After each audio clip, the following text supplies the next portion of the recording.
Hi teacher, I'm Samara and I'm here for the video presentation. So today I'm talking about the power of data analysis in UX, so understanding users to drive design and success. First of all, I want to say sorry because English is not my first language, and sometimes I struggle with my pronunciation and vocabulary, but I'll try my best. And also, I will need to read some sentences. I hope you don't mind. I'll try to talk like in a natural way without reading too much. But yeah, some parts I didn't memorize like 100%, so that's why I'm using some notes.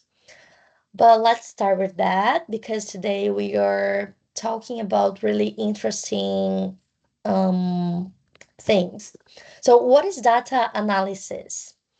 It is about taking raw information, cleaning it up, transforming it, and then studying it to uncover useful insights. In UX, this means making sense of user data to truly understand their behaviors, their challenges, and especially their needs. And it's how we move from guesswork to informed design decisions. So that's why it is so important. And why data analysis matters in UX. Because data analysis provides evidence-based insights and it shows us what is working, what is not working, and where we need to focus on. And this leads to better user experiences, stronger products, and ultimately a better return on our design investments, like a return over investment. And it helps us prioritize, fix issues, and measure our success. So let's talk about the de-identification of data. It is really relevant. Oh, sorry. So what is de-identification of data? It is the process of removing or modifying personally identifiable information. Um, so what kind of information are we removing? Especially name, email address or address. And it like this means we can analyze those things that we want to without being able to link the data to the person that answered the questions or that participated in the research or the survey. And why is this important? Because it allows us to understand um, all those important things without compromising individual privacy.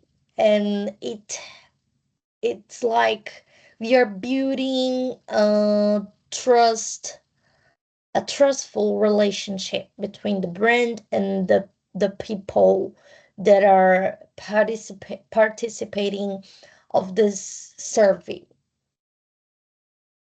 Mm, it is like about respect and trustworthy. So that's why it's so important. And the next one is related to this one. So the key legislation is like linked to the identification.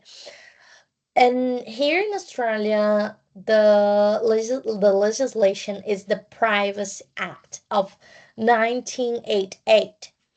And what is this? It is the documentation that regulates collection, use, storage, disclosure of personal information, and it includes Australian privacy principles. So it's the law. Basically, it's the law.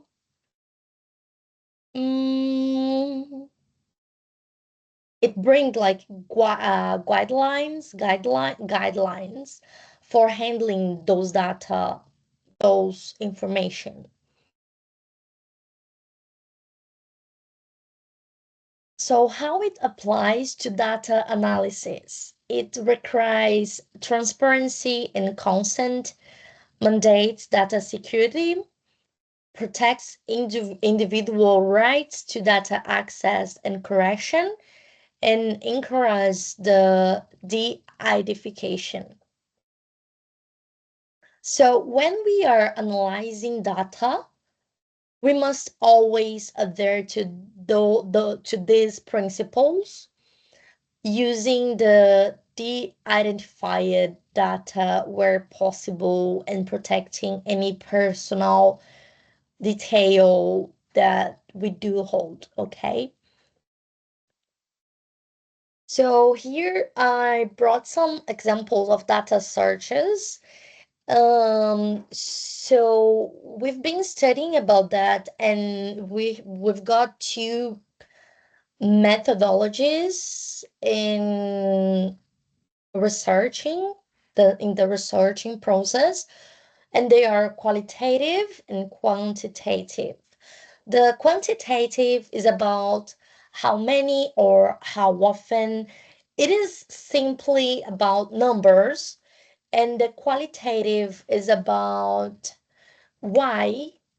And so it is especially like for understanding behaviors, why people do what they do, and their opinion. So it both of them are so important to the UX process, because we can understand our numbers, our representative numbers, and also our users' needs and pains.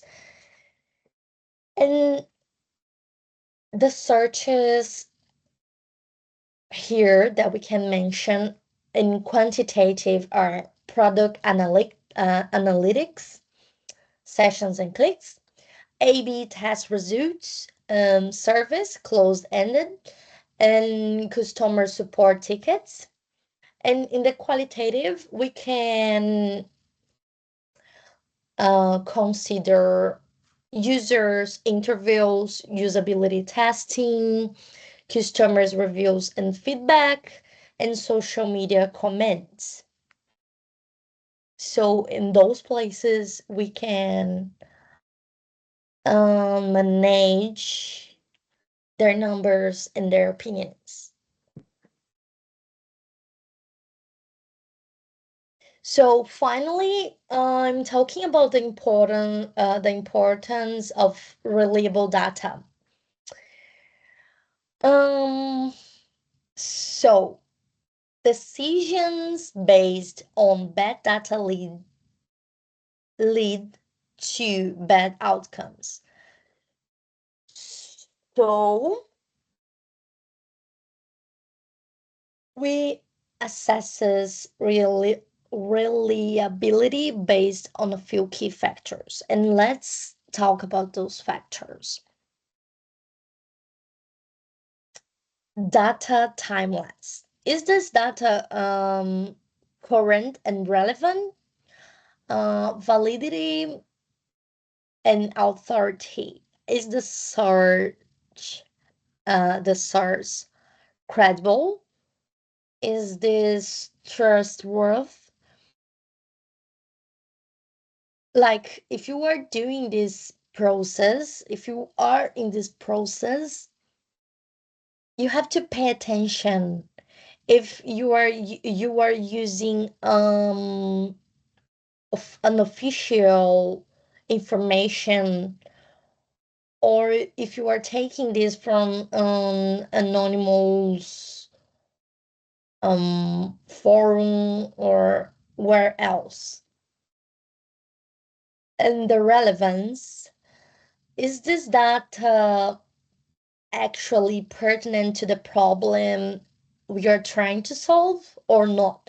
If it is not, so you don't need to keep like doing with those information. You have to pay attention in the important thing, in the core of the problem, right? And avoiding bias. Collect from a representative sample and interpret objectively. So we need to be aware of our own biases and those inherent in data collection process. So it is important to always aim from a representative sample and interpret findings objectively.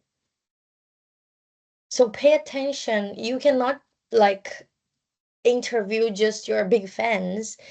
You have to be in a, like, let me say, you have to interview a plural group of people, of different people that are fan of of your product or service, and people that maybe not. So that's how you be able to get real information. It is about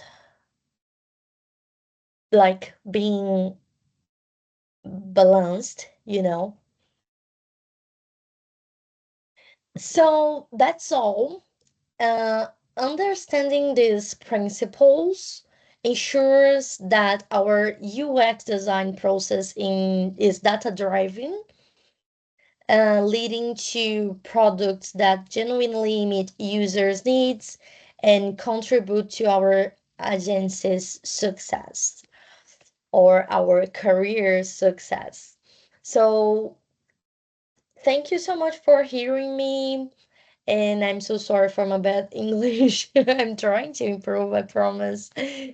And I hope you enjoyed this presentation. It's always a pleasure. I really like doing this because I feel that I need this to improve myself as a student and as a professional.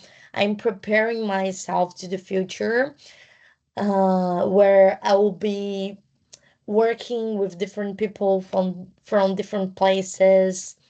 So it's always a pleasure. Bye and thank you.